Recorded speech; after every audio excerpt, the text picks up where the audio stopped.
Assalamualaikum, Football United ringan amatiran ala gua.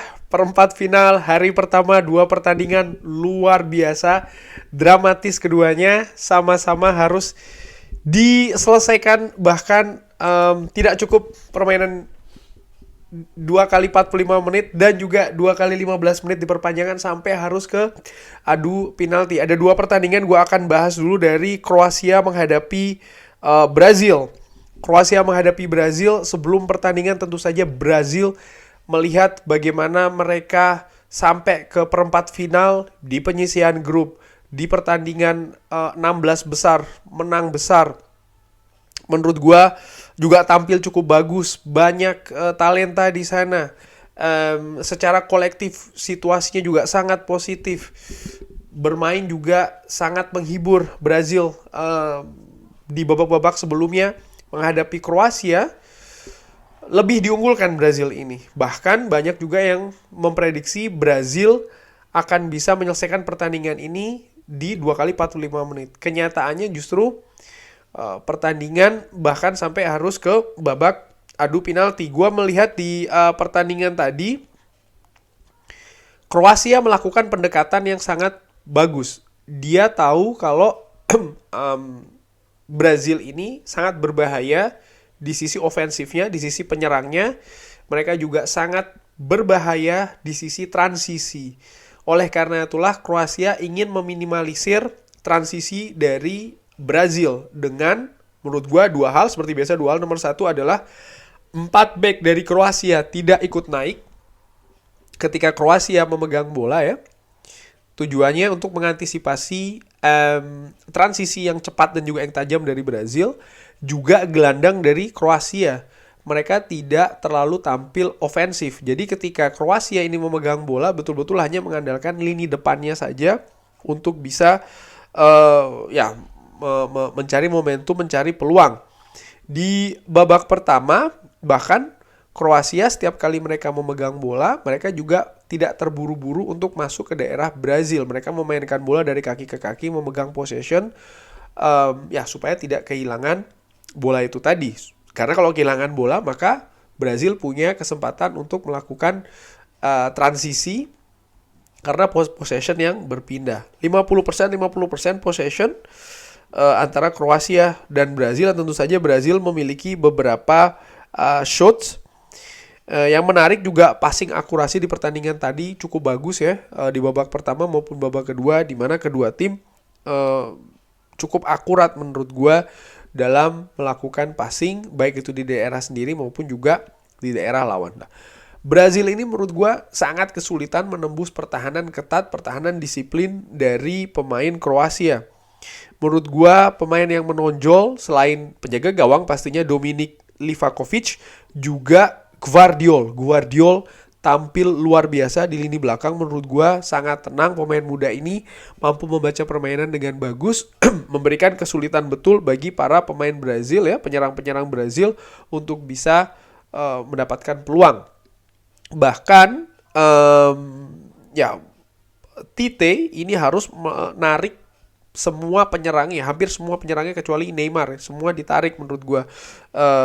Ini menandakan memang ada hal yang buntu di lini depan dari Brazil. Vinicius Junior ditarik, Rapinya ditarik juga ya. Bahkan Richarlison pun juga akhirnya ditarik oleh Tite. Menurut gua dengan amatiran, tadi juga yang follow Twitter gua sempat nge-tweet, gua mengatakan kalau ya mungkin bukan lini depan permasalahan dari Brazil, mungkin di lini tengah. Brazil butuh pemain yang bisa melakukan pergerakan dari lini tengah ya, mencari ruang yang kosong atau menambah jumlah pemain di sepertiga akhir dari Kroasia yang memang tampil sangat solid. Nah, akhirnya di babak perpanjangan waktu, ada gol yang tercipta di sana dari Neymar yang luar biasa dengan melakukan kombinasi ya. Dan Neymar menurut gue dengan ball keeping yang sangat bagus dan juga finishing yang sangat tajam mampu membawa Brazil unggul dulu. Namun ini dia, setelah Brazil unggul dulu, menurut gue yang terjadi selanjutnya adalah mereka nampak terlalu mudah untuk kehilangan bola. Momentum ini dengan sangat cepat pindah dari Brazil ke Kroasia. Kroasia mendadak menurut gue justru mendapatkan banyak ruangan di sepertiga akhir dari Brazil dan akhirnya mampu dimanfaatkan oleh Bruno Petkovic ya dengan sangat bagus. Finishingnya juga sangat tajam menurut gua, menyamakan kedudukan menjadi 1-1. Nah, ketika kedudukan 1-1 ini 3 menit sebelum perpanjangan selesai, gua melihat ini memang sangat mengagetkan bagi kubu Brazil. Tentu saja secara mental mereka nampak sudah yakin sekali akan menang ya. 3 menit tapi akhirnya mampu disamakan oleh Kroasia. Dan ketika berlanjut ke adu penalti, Kroasia menendang duluan. Nikola Vlasic ini menang ya, mampu mencetak gol dulu. Lalu yang menurut gue mengakitkan adalah Rodrigo, pemain berusia 21 tahun ini dipercaya menjadi penendang pertama yang tentu saja bebannya sangat besar di pertandingan seketat ini di Piala Dunia di sistem gugur, dan akhirnya gagal penendang pertama. Dan menurut gue ya ini penendang pertama gagal itu apa ya sulit sih menurut gue. Hampir mungkin ada tapi tidak banyak ya adu penalti ketika penendang pertama gagal itu masih bisa menang menurut gue sih ya, dengan amatir. Kalau gue salah bisa drop di kolom komen, tapi yang jelas menurut gue memang berperan cukup besar. Dan ya akhirnya Kroasia mampu menang 4-2. Strategi sekali lagi dari Kroasia, oke, mereka sempat tertembus sekali dari Neymar, tapi mereka juga bisa main efektif di depan. Dan ya mereka menang penalti, di mana penalti ini tentu saja faktor keberuntungan juga sangat besar. Cuman menurut gua satu faktor lagi selain keberuntungan ya, pengalaman juga, di mana Kroasia di Piala Dunia kali ini bukan adu penalti yang pertama bagi Kroasia. Sebelumnya ketika menghadapi Jepang mereka juga sudah punya pengalaman, sehingga skuad ini secara mental sudah beradaptasi dengan adu penalti menurut gue, terutama sang kiper yang sekali lagi tampil gemilang. Nah, sekarang kita ke pertandingan kedua antara Argentina menghadapi Belanda. Luar biasa pertandingan ini, menurut gue pertandingan paling seru Piala Dunia Qatar 2022 sampai dengan saat ini. Inilah menurut gue partai yang paling seru, partai yang paling menghibur antara Belanda menghadapi Argentina. Di babak pertama terlihat sekali kedua tim bermain hati-hati. Belanda bermain dengan 3-4-1-2, bermain juga dengan sangat hati-hati. Mereka lebih banyak menunggu di belakang. Mereka nampak ingin melakukan transisi seperti biasa ya, dengan cepat, dengan mengandalkan kecepatan dan juga kerapian dan juga ketepatan dan juga ketajaman, tapi nampaknya macet. Faktor macetnya di mana? Menurut gue ada di seorang Cody Gakpo, di mana dia bermain di nomor 10 di belakang duet Memphis Depay dan juga Bergwijn, yang menurut gue tidak tampil baik. Sering kehilangan bola, umpannya tidak akurat.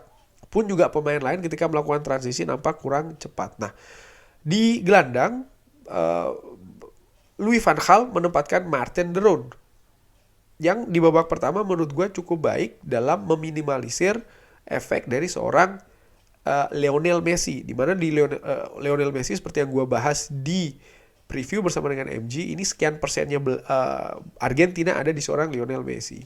Hanya saja Lionel Messi pemain besar, sekali lagi pemain besar, sekian detik dia bisa merubah jalannya pertandingan, dan itu yang dilakukan dia, Lionel Messi, dengan baik, dengan jitu, melihat ada pergerakan yang juga sangat baik ya dari Molinya, dan memberikan assist yang juga sangat bagus. Ada Daley Blind yang menurut gue salah mengambil keputusan, ingin memotong bola tapi tidak dapat, dan akhirnya Molinya mampu menaklukkan Andries Noppert 1-0. Belanda sendiri nampak memang lebih berkonsentrasi di daerahnya sendiri ya, sehingga tidak banyak mendapatkan momentum maupun juga peluang apalagi di babak pertama. Nah, yang menarik di babak kedua, Louis van Gaal melakukan perubahan menurut gua, di mana Belanda lebih banyak memegang possession, Argentina nampak lebih turun ke belakang ya kan. Ada pergantian yang dilakukan, Teun Koopmeiners dan juga Steven Berghuis ini dimasukkan. Nah, Belanda tampil lebih ofensif, tapi tempo juga sedikit lebih naik ya. Hanya saja masih susah menembus ketatnya lini belakang dari Argentina. Dan ternyata Argentina pun dari serangan balik menurut gue, skema serangan ya, mendapatkan penalti karena kecerobohan seorang Denzel Dumfries.